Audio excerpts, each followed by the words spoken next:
Oui, là, c'est un balai d'exportation pour les G-Tours. Là, on a une, deux. On a la troisième en train d'embarquer. La quatrième va juste faire un plein d'essence. Voilà. Et une autre là-bas. Oui. Un véhicule vraiment très populaire ici. Salut, salut. Aujourd'hui, nous sommes à Dubaï. Et je vous ai longtemps parlé du fait qu'il sera difficile de parler automobile dans les années à venir sans considérer l'offre automobile chinoise. Alors, nous sommes dans le quartier de Deira, quartier reconnu généralement pour son bazar. On vend un peu du tout ici, que ce soit des pièces de rechange automobile, que ce soit des accessoires, que ce soit la marchandise diverses, cosmétiques, parfums et tout ce qui est articles en tout cas de commerce que les gens peuvent venir acheter à Dubaï pour pouvoir aller revendre. Donc c'est un peu différent de la Chine parce que au niveau de la Chine, les gars sont subdivisés en secteurs d'activité. Et ici aussi c'est un peu subdivisé en secteurs d'activité, sauf que ici on retrouve un peu du tout. Voilà pourquoi je qualifie cela de bazar, parce que on peut retrouver des pièces de rechange automobile, on peut retrouver des produits de beauté, on peut retrouver de l'alimentaire. Voilà, donc il y a pas mal de choses qu'on peut retrouver ici. Alors, aujourd'hui, nous allons faire un tour au niveau du marché automobile de Aouir. Donc là-bas, on vend les véhicules, que ce soit pour le marché local ou bien à l'export. Et nous allons voir aujourd'hui comment l'offre automobile chinoise est en train de conquérir le marché et le pourquoi du fait que les Chinois sont en train de s'installer beaucoup ici à Dubaï aussi. Et aussi le choix que nous avons fait de pouvoir avoir une base ici pour pouvoir s'intéresser au marché africain et aux autres marchés émergents. Bienvenue chez Imotrix, l'entreprise qui s'est faite le défi de faire de la mobilité électrique en Afrique une réalité. Il fait beaucoup chaud aujourd'hui, on est sur plus de 47 degrés, mais on va quand même faire un effort pour pouvoir aller dans le marché, pour pouvoir quand même vous montrer ce qu'il est en train de se passer actuellement dans le secteur automobile. Ici, il est question de mobilité durable, d'énergie renouvelable et surtout comment permettre un passage aisé dans le secteur des véhicules électriques sur le continent africain et sur les autres marchés émergents. N'oubliez pas de vous abonner pour ne rien rater de nos actualités et surtout des nouveautés sur la mobilité électrique et les énergies renouvelables. Et partagez nos contenus avec vos proches aussi si ça peut leur être utile. Je vous rappelle que nous nous sommes donné la mission de créer un écosystème favorable à la mobilité électrique en Afrique en mettant en place les infrastructures nécessaires à une transition aisée dans le secteur des véhicules électriques, contribuer au changement de mentalité pour une adoption en masse de la mobilité électrique. Et nous sommes aussi en train de trouver les moyens de transport abordables et écologiques. Nous rappelons que nous avons une application mobile Imotrix déjà listée sur Apple Store et Google Play, dont le lancement se fera très bientôt en pilote sur la Côte d'Ivoire et le Burkina Faso et qui permettra de pouvoir avoir accès à des services de livraison, de mobilité à la demande et de location fractionnée 100% opérés par des véhicules électriques. Pour la première étape de notre visite dans le marché automobile, nous allons emprunter le bus parce que c'est le moyen de transport le moins onéreux pour accéder à cette destination-là, parce que le coût du taxi va nous coûter assez cher, ça peut pratiquement atteindre 8000 francs CFA. Mais grâce au bus, nous avons la possibilité de ramener ce coût-là à seulement, disons, 800 francs CFA, donc 10% du montant. Donc pour ça, il me faut une carte. Donc je vais utiliser cette carte-là pour pouvoir rentrer dans le bus. Parce que si vous n'avez pas cette carte-là, et cette carte, il faut prendre le soin quand même de la recharger, parce que si vous ne la rechargez pas, que vous rentrez dans le bus et qu'il y a un contrôle inopiné, vous vous exposez à des amendes. Donc on va vous faire sortir du bus et on va vous demander de payer une pénalité avant de pouvoir retrouver votre liberté. Donc il faut faire très attention à ça. Comme je vous le disais tantôt, nous sommes à Deira, à la station de bus de Gold Souk. Donc la station de bus de Gold Souk, c'est là qu'on va emprunter le bus. Vu qu'on connaît déjà le numéro de bus, c'est le numéro 64. C'est celui-là qui nous envoie sur le marché automobile. Mais on va prendre soin de vérifier d'abord qu'on a bien assez de crédit dans notre carte. Là, on vérifie, on a 29, c'est suffisant parce que le trajet coûte seulement 5 dirhams. Maintenant, il faut chercher où se trouve le bus numéro 64. À première vue, on ne voit pas ce bus numéro 64. Peut-être c'est dû au fait qu'il est déjà parti. Donc, il faut tout simplement attendre le prochain. Alors, je regarde un peu sur les compteurs parce qu'il y a quand même des tableaux d'affichage. Voilà. Des tableaux d'affichage qui nous permettent de pouvoir savoir. Là, on a retrouvé le terminal de ce bus-là. Et là, on nous fait savoir qu'il y a un bus à 17h05 et à 17h25. Nous sommes à 16h50, donc il faudra patienter. Donc nous allons trouver un endroit pour s'asseoir, pour attendre le bus. Alors c'est une salle d'attente climatisée. Donc c'est ici, nous allons attendre le bus. On a la possibilité de regarder sur les tableaux d'affichage l'heure d'arrivée du bus. Vu qu'on sait que le prochain bus bouge à 17h05, on va juste patienter un peu parce que comme je vous l'ai dit, il fait très chaud au dehors. On a plus de 47 degrés aujourd'hui. À cause de la chaleur, on va juste rester à l'intérieur comme c'est climatisé.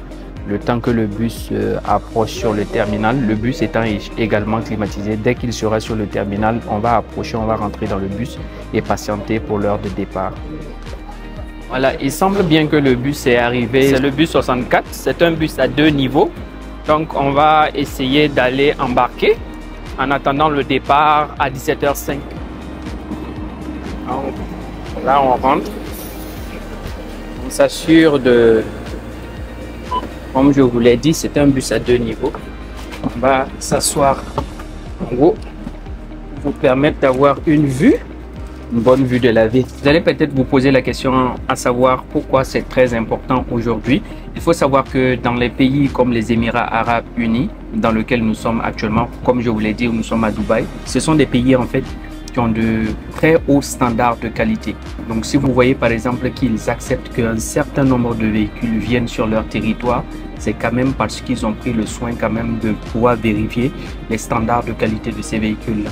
Donc pour ceux qui sont en train de se poser encore la question à savoir est-ce que les véhicules chinois sont fiables, est-ce que si on continue de se poser ce genre de questions-là, nous serons les derniers à profiter de cette opportunité-là parce que les véhicules chinois présentent des coûts très compétitif quand on regarde sur le niveau rapport qualité-prix. Et de plus, les véhicules électriques, c'est carrément la totale parce que les coûts opérationnels des véhicules électriques sont beaucoup très bas. Donc, on est de plus en plus en train de voir beaucoup de véhicules chinois ici aux Émirats Arabes Unis et spécifiquement aussi des véhicules électriques en grande partie. Maintenant, c'est le départ. Il faut savoir que le bus est très ponctuel parce que là, il est 17h05 précise. Et le bus est en train de partir. Donc, l'heure a exactement été respectée. Voilà, si vous arrivez après, il faut forcément prendre le prochain bus. Donc, au cas où vous avez l'opportunité de venir et que vous voulez y aller, l'heure que vous verrez sur le panneau d'affichage, c'est pas la peine de dire qu'il fait chaud, vous allez rester à l'intérieur et vous allez vous retrouver en retard. Mais bon, il faut savoir aussi que la période de chaleur doit finir certainement d'ici mi-septembre. Donc, pour ceux qui vont venir après, ils ne vont pas sentir la chaleur, ils n'auront pas l'intérêt d'aller s'asseoir dans la climatisation à l'intérieur. Donc, on a encore du chemin parce que le désavantage aussi avec le bus, c'est qu'il y a beaucoup d'arrêts. Donc, on n'a toujours pas quitté la zone de Deira parce qu'il y a plusieurs arrêts. Voilà, tout au long du trajet, comme ça, on va s'arrêter pour que des gens descendent et montent. Je pense que le trajet va nous prendre 45 minutes à 1 heure de temps. On a déjà passé pas mal de temps parce que la circulation était quand même un peu dense. On est encore sur un petit bouchon. Cette fois-ci, je pense qu'il y a eu un incident. Apparemment, une fuite d'eau qui a inondé toute la route. Donc, les gens passent difficilement. L'autre sens est carrément bloqué par la police et nous, notre bus va traverser l'eau. J'espère qu'on ne va pas s'embourber à l'intérieur. C'est une voie bitumée. Donc, je ne pense pas qu'il y ait ce risque-là. C'est la première fois que je vois un truc comme ça. Je sais que ici aussi, c'est un peu difficile parce qu'il n'y a pas vraiment de canalisation quand il pleut. Il pleut souvent, c'est le même phénomène. Vu que c'est un désert, ils n'ont pas souvent prévu des canalisations pour la pluie et tout ça. Je sais que c'est en train de changer sur certains nouveaux quartiers. Vous voyez la façon dont l'eau est sur la route. S'il y avait des canalisations, je pense que ça allait être différent. On avance difficilement, on voit qu'il y a un chantier de construction à côté. je me dis que ça doit être ceux de la construction qui ont dû faire une erreur dans leurs travaux. Apparemment, nous sommes en train d'avancer. Je ne pense pas que notre bus va s'embourber dans cette eau, vu que la voie est bitumée en bas. On a pu dépasser l'obstacle. On a maintenant quitté la zone de DERA. Il faut quand même beaucoup de patience lorsque vous prenez le bus. C'est un trajet assez long. Donc, si vous voulez, vous pouvez faire un peu de lecture. Les autres avantages, c'est que le bus est quand même équipé de la connexion Wi-Fi.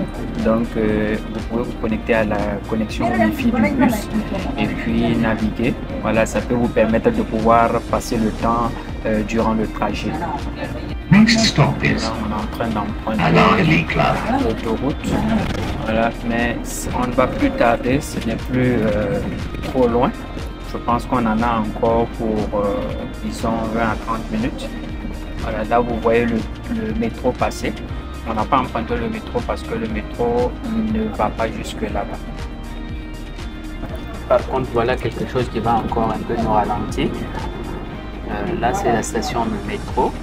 Mais on voit que la situation est un peu plus dense parce qu'on est à 1 heure de descente. Et ça va, je pense que ça sera dégagé sur la route que nous allons prendre sur la droite. Donc on a pu voir déjà une voiture chinoise sur une dépanneuse tout à l'heure, c'est une MG. Vous voyez qu'il commence à avoir de plus en plus de véhicules chinois comme je vous le disais tantôt. Donc c'est la MG dont je vous parlais. Ça évolue, le trajet évolue parce que là on a l'aéroport, c'est l'un des terminaux aéroportuaires de Dubaï, c'est le terminal 3, celui spécialement dédié à la compagnie Emirates. Là on va aborder un tunnel, on n'est plus trop loin. Là on va parcourir le tunnel, il est éclairé. Si la vitesse est limitée à 80 km/h,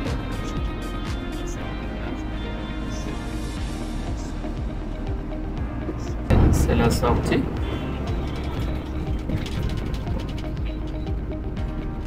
La sortie, on n'est plus trop loin. Donc, vous avez pu remarquer que ça se trouve un peu à l'écart.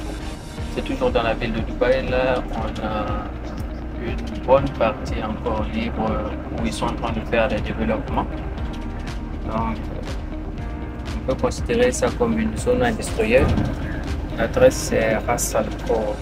Donc, on a pu le voir sur la plaque ici, c'est bien écrit Ras Al Khor Industrial. IND, c'est Industrial Area. Donc, c'est la zone industrielle de Ras Al Khor. Donc, là-bas, il y a pas mal de showrooms automobiles. Il y a aussi des garages, des ventes d'accessoires automobiles et tout ça. Cette dernière fois, on a fait une découverte qui fait beaucoup de sens avec le contexte actuel. Alors, c'est un garage entièrement dédié aux véhicules électriques. Comme nous comptons en faire chez nous. Là, c'est entièrement dédié aux véhicules électriques. Et ça va avec les contextes suivants. Là, on commence à voir des véhicules électriques chinois. On a vu des G-Tour, des marques Zeekr. Vous voyez, on commence à voir beaucoup de véhicules chinois dans la zone. Là, c'est la zone de marché. Là, c'est le premier parc où il y a pratiquement les véhicules luxe et les véhicules exotiques. On aura le temps de différents tours. C'est vrai que la nuit est déjà tombée, mais vu que la zone est éclairée, je pense qu'on aura la possibilité de pouvoir visiter ces endroits-là. Là, vous voyez, on voit les parcs. Là, c'est le deuxième parking où il y a beaucoup plus de véhicules d'occasion. Il y a également des véhicules neufs là-bas. Donc voilà, on va aller jusqu'à l'arrêt du bus. Là, vous voyez des ambulances déjà aménagées, prêtes à l'exportation. Voilà. C'est la zone. On est sur l'autre partie du marché. Donc on va bientôt descendre. Là, il y a beaucoup plus de véhicules qui sont importés du Japon. Certains d'entre eux sont des véhicules avec une direction à droite. Il y en a qui les exportent comme ça sur les pays, par exemple de l'Afrique de l'Est, où on utilise des véhicules à volant à droite, ou d'autres aussi changent parfois la direction. Voilà, on va bientôt descendre. On est arrivé. On descend. On voit déjà des pick-up Toyota, tout neufs, prêts à l'export. Il faut savoir ici que les coûts logistiques d'entreposage sont assez flexibles. On voit une voiture qui retient notre attention. C'est une Rolls-Royce Silver Shadow. Which year? 1988. Une Rolls-Royce de 1998. Voilà. En fait, c'est pas une Silver Shadow, mais c'est une Silver Sport 2. Oh. C'est une voiture de collection. La Rolls-Royce qu'on vient de voir, c'est un collector, c'est un véhicule qui vient du Japon. Et il est très courant de voir des véhicules vraiment très bien entretenus parce que les véhicules qui viennent du Japon sont généralement très propres. Parce que les gens ici, pour ceux qui veulent acheter des véhicules d'occasion, se méfient parfois sur certains modèles, des modèles américains, parce que parfois, il arrive que ce sont des véhicules qui ont soit beaucoup roulé ou parfois, pour ceux qui ont peur des véhicules accidentés, ils préfèrent acheter les véhicules japonais parce que généralement, les véhicules japonais, c'est peu probable que ce soit des véhicules accidentés ou des véhicules qui ont parcouru beaucoup de kilomètres. Il y a de plus en plus de véhicules chinois. Là, on a beaucoup de Jetour. Ce sont des Jetour.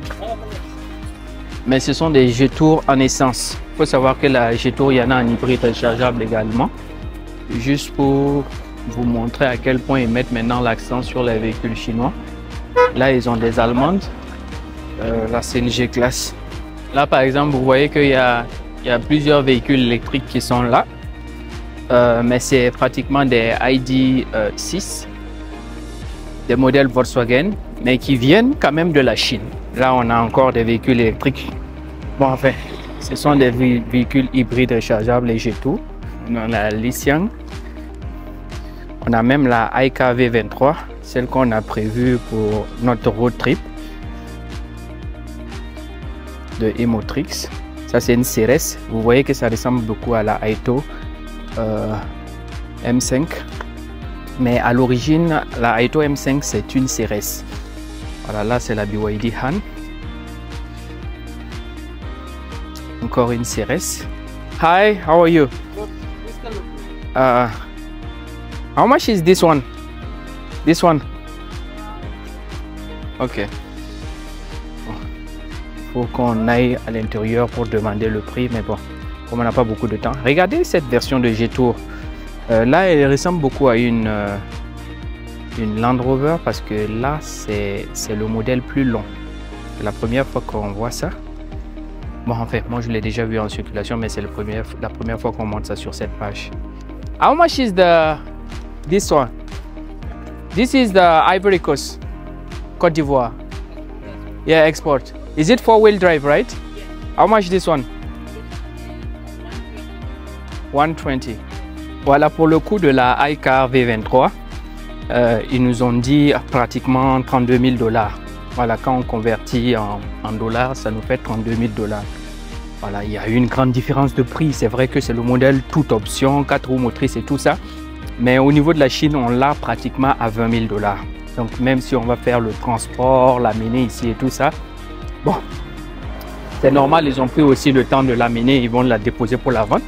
Voilà pourquoi nos prix sont compétitifs à partir de la Chine, parce que c'est vrai que les procédures d'exportation à partir de la Chine, c'est pas aussi simple que ça. Voilà, mais si on doit exporter ça à partir de la Chine directement, je pense que c'est beaucoup plus compétitif. Mais dans un souci de célérité, pour quelqu'un qui veut quelque chose en urgence, il va falloir supporter le prix aussi. Voilà, mais une offre assez intéressante qu'on a vu qu'il faut quand même explorer, c'est la Jetour version longue. Ça vient en 7 places. Donc on va essayer de voir s'il y a ça en hybride rechargeable.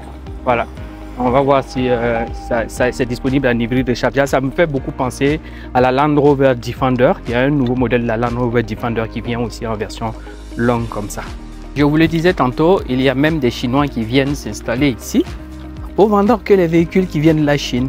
Voilà, même les Kia que vous allez voir dans leur parc, ce sont des véhicules qui viennent directement de la Chine. Là, ici, on a déjà été dans ce parc-là. Ils ont pas mal de BYD. Voilà, ils ont des MG. Ils ont même la Léopard 8. Ils ont pas mal de véhicules. Là, ils ont déjà fermé parce que c'est la fermeture. Vu qu'on est jeudi, tout le monde est en train de fermer à cause du week-end parce que vendredi, vu que c'est le jour de la prière, les gens ouvrent un peu dans l'après-midi. Avant, c'était le week-end les vendredis. Voilà, mais comme ils ont changé leur emploi du temps, mais ils ont quand même gardé l'habitude de la prière. Là, on a une Tesla modèle Y, beaucoup utilisée ici pour les Uber, mais ça, je pense que c'est un véhicule personnel. Parce que quand c'est les Uber, généralement, la plaque contient la lettre L. Comme on vous l'a dit, il y a beaucoup de mix et il y a beaucoup de reconversions aussi. Il y a certains showrooms qui ont carrément changé leur parc en véhicules chinois uniquement. Il y en a aussi qui ont commencé à mixer et vous allez voir ça tout de suite. Là, ici, vous voyez, on a la Jetour Daisheng, on a la Aeto M7, on a la M9, on a la Jetour T2. Voilà, vous voyez, il y a pas mal de véhicules chinois. On a même une Hongqi, la Aeto M5.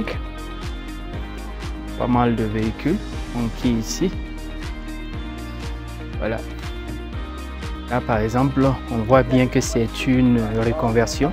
Ils sont entièrement dédiés aux véhicules chinois maintenant. Là encore, on voit la Toyota BZ3X et c'est un modèle qui se retrouve uniquement sur le marché chinois pour le moment. Vous voyez, il y a ces modèles de Léopard 3.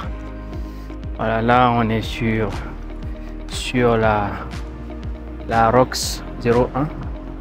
Voilà. Voilà, on a la Zeekr X aussi. Voilà, là, carrément, ils font aussi de la reconversion. Et aussi, ils sont entièrement dédiés aux véhicules chinois. On a les Léopards et tout ça. Ici, il y a du stock. Un immeuble de parking où ils stockent les voitures. Il y a encore des véhicules chinois à l'intérieur. Ils attendent de rejoindre les parcs. Là, on vient d'arriver dans la zone où il y a beaucoup plus de véhicules de luxe. Il y a également des véhicules exotiques. Dans cette zone, c'est un peu mixé. Il y a des véhicules normaux aussi qu'on retrouve. Voilà, mais je rappelle que cette vidéo, c'est juste pour montrer en fait la tendance qui est en train de prendre le parc automobile, qui est en train d'être inondé par des véhicules chinois et aussi des véhicules électriques. Là, par exemple, vous voyez, c'est une voiture chinoise qui est très populaire ici. C'est la Polestar à la base. Le nom à la base, c'était Polestar. On a même eu à présenter ça sur notre page. Ici, on l'appelle la RX01. Non, la ROX 01. Hein?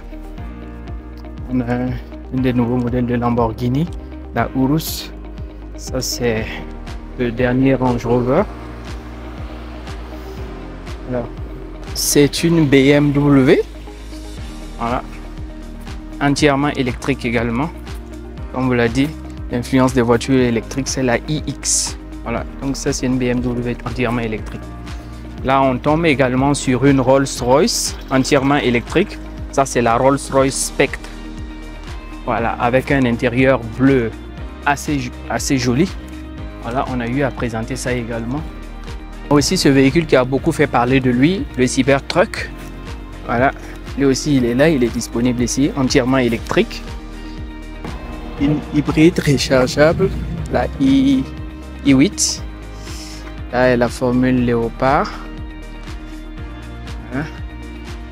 Donc là, on a Zeekr 001, BYD Seagull et la BYD Song Plus. Voilà, c'est un ami chinois. Lui aussi, il est là ici, il vend les véhicules. Et là, on a un showroom. Et comme je vous l'ai dit, ils sont en train de prendre le marché. Là, ils sont venus s'installer à Dubaï avec les modèles qui viennent de la Chine. On a des Toyota, on a des Zeekr, on a des BYD. Là, on a également des Tesla. On a le modèle 3, le premier modèle, et puis le deuxième modèle, le dernier modèle. Je vous le disais tantôt, c'est ce qu'ils sont en train de faire aussi comme stratégie au niveau de l'Afrique. C'est-à-dire qu'ils vont venir, ils vont ouvrir des concessions automobiles. Voilà, ils vont essayer de comprendre aussi nos marchés pour savoir comment ils peuvent proposer aussi leur offre automobile chinoise sur les marchés. Voilà. Ce n'est pas mauvais en soi parce qu'ils font aussi du business. Voilà. Mais ce que nous sommes en train de faire comme travail, c'est de permettre aussi à nos frères et à nos sœurs, à nos communautés de pouvoir contrôler notre propre économie. Voilà. Parce que vous savez qu'il y a beaucoup d'entre nous qui font des importations depuis la Chine. Voilà. Et si vous savez que si les Chinois viennent eux-mêmes s'installer et qu'ils vont vendre les voitures, ceux qui font les importations vont plus s'en sortir. Voilà. Donc du coup, à nous de savoir nous organiser. Voilà. Même si eux aussi tirent leur épingle du jeu, que nous aussi on trouve les moyens de pouvoir tirer notre épingle du jeu. Donc c'est vraiment ce travail-là que nous sommes en train de faire. Voilà, nous sommes contre personne. Et voilà, il faut que nous aussi on apprenne à s'organiser. Voilà, on continue d'en voir. Il y a toujours des modèles à gauche, à droite. Voilà, mais il faut savoir que ici c'est un peu différent parce qu'il y a pas mal de nationalités qui sont déjà sur le marché ici, qui vendent leurs véhicules. Et quand les Chinois viennent, c'est via des collaborations. C'est-à-dire qu'il y a des personnes qui sont déjà dans la vente et ils se constituent associés dans les sociétés et ils commencent à vendre.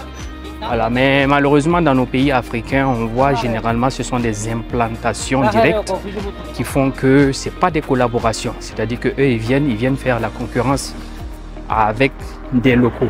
Ils ont la possibilité de pouvoir avoir généralement les prix de l'usine et tout ça et ils sont beaucoup plus compétitifs que nous qui voyageons par exemple pour aller acheter pour revenir revendre. Aussi nos frères qui ne facilitent pas les choses parce que eux, il y a d'autres qui ont souvent le complexe de la peau blanche. Ils vont préférer par exemple traiter avec peut-être le chinois que d'aller traiter avec leurs frères africains. Voilà, donc tout ça ce sont des choses qu'on doit revoir dans notre comportement parce que à la fin c'est nous qui allons perdre. Maintenant, je m'adresse à l'autre partie de notre audience. Voilà, ceux qui ne sont pas de l'Afrique et qui veulent faire des affaires, que ce soit de véhicules automobiles chinois ou tout simplement des véhicules électriques, que ce soit de la Chine ou d'autres pays. Quand je parlais tantôt, je parlais de protectionnisme de notre marché. Et vous n'êtes pas étranger, même chez vous là-bas, je pense qu'il y a aussi ce type d'organisation qui font que vos communautés ou bien vos locaux aussi arrivent à profiter de leur économie. Donc c'est juste dans ce cadre-là que je fais cette vidéo-là. Ce n'est pas parce que nous sommes contre les Chinois ou quoi que ce soit. Ici on a encore la IKE V23, la ROX 01. Voilà, on a profité de ce jour libre-là pour essayer de vous faire quand même découvrir ce qui est en train de se passer sur le marché actuellement. Et comme on vous l'a dit, il sera très difficile dans les années à venir de parler automobile sans considérer l'offre de l'industrie automobile chinoise. Là, pendant qu'on en parle, vous voyez, il y a encore des Jetours qui sont en train de sortir sur le marché. Vous voyez, on en exporte chaque jour. Vous en voyez qui sont en train d'embarquer là-bas. Il y a une qui va embarquer encore ici. C'est vraiment un balai qu'on voit tous les jours. Je vous laisse apprécier cette Rolls-Royce. Vous voyez. Voilà, vous voyez.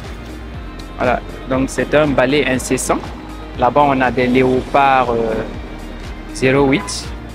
On en a 3 garés là-bas. Ce sera vraiment très difficile de composer dans les années à venir sans l'offre automobile chinoise. C'est une Rolls-Royce Cullinan.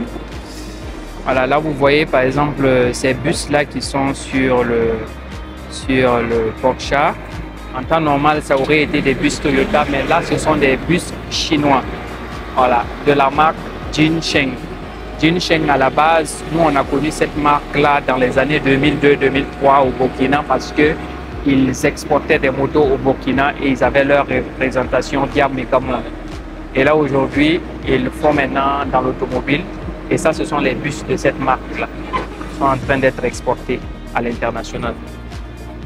Il serait bien de s'inspirer de l'infrastructure commerciale au niveau de Dubaï ici pour pouvoir l'implémenter dans nos pays africains. C'est un balai d'exportation pour les Jetours. Là, on a une, deux, on a la troisième en train d'embarquer. La quatrième va juste faire un plein d'essence. Voilà, il y a une autre là-bas. Oui. Un véhicule vraiment très populaire ici. Donc, comme je disais, on devrait vraiment s'inspirer de l'infrastructure économique au niveau de Dubaï pour pouvoir l'implémenter dans nos pays africains. Parce que dans nos pays africains, par exemple, les coûts de douane sont très exorbitants.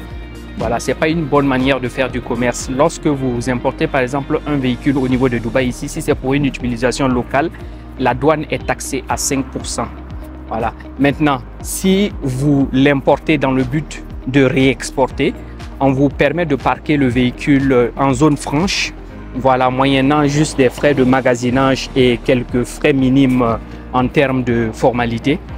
Et jusqu'à ce que vous puissiez trouver un client pour pouvoir y exporter le véhicule dans n'importe quelle destination à l'international. Ce qui permet de pouvoir avoir un bon volume et un bon flux de véhicules qui viennent au niveau de Dubaï pour être réexportés à l'international. Voilà. On va chercher à dire par exemple que bon, Dubaï a les moyens de le faire parce qu'il dépend du pétrole.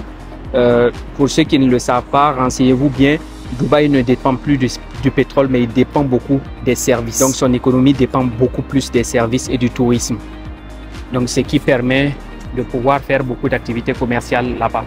Voilà. Donc si nous, on revoyait par exemple les coûts de douane à la baisse sur nos pays africains, je pense que ça va peut-être booster l'achat des véhicules automobiles et pourquoi pas booster aussi le commerce parce que ça allait permettre par exemple d'importer dans certains pays de pouvoir réexporter comme le fait par exemple le Togo. Le Togo a des zones franches où et le Bénin également où on importe les véhicules, on les dépose là-bas et on peut venir les acheter et les réexporter dans d'autres pays. Voilà, donc c'est à peu près le même système que Dubaï mais en moins cher. Donc on assiste au dernier balai de Jetour avant de partir. Ah, c'est le dernier camion. Voilà.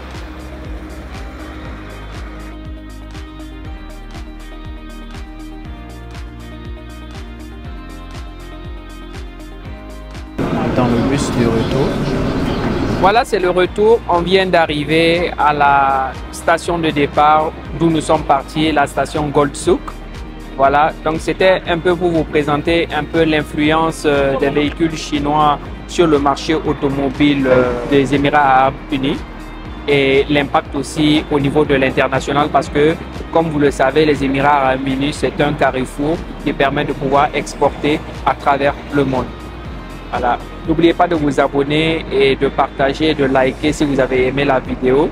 Et n'oubliez pas qu'avec Imotrix, nous connaissons l'Afrique à l'électrique.